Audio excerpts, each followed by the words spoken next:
ነገር ባይን ይገባል የሚባል አባባል አለ አይደል? እኛ ሀገር አንድ ቀን ጂም እየሰራው ነበርና ዘፈን ውስጥ ነው የሰማሁት አባባሉ። ከዛ ክሊክ አደረገኝ። ምን ማለት እንደሆነ ልንገራችሁ። በኮሚኒኬሽን ነገር ባይን ይገባል። አሁን አንዳንድ ሰው እባክህ ጠጋ ልበል ነገር እኮ ባይን ይገባል ይባላል ብሎ ጠጋ ይላል ወደሚያወራው ሰው።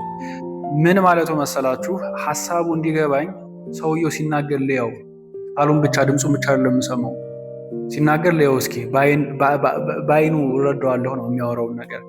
እውነት ነው። ይሄ ኮሚኒኬሽን ላይ የምናስተምረው ቃላት ብቻ አይደለም። ቦዲ ላንጉጃችን፣ የእጆቻችን አጠቃቀም፣ ኤክስፕሬሽናችን፣ ይሄ አካላዊ ቋንቋችን በራሱ መልእክታችን ሰዎች ጋር የተሻለ እንዲደርስ ስለሚያግዝ ማለት ነው። ሁለት መልእክት አለው።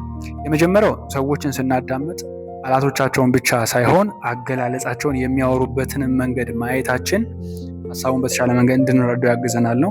ሁለተኛ እኛም ደግሞ ስናወራ መልእክታችን ሰዎች ጋር በተሻለ መንገድ ይደርስ ዘንድ አገላለጻችን እንማር ነው። ቦዲ ላንጉጃችን የአይ ኮንታክት ሜንቴን ማድረግ፣ እጆቻችን መጠቀም፣ እጃችንን በተሻለ መንገድ ማንቀሳቀስ መቻል የተሻለ ሰዎች ጋር እንድንደርስ ስለሚያግዘን የሚል መልእክት አለው። እንደዚህ አይነት የኮሚኒኬሽን ደርሷችሁ አካውንቱን ፎሎ አድርጉ።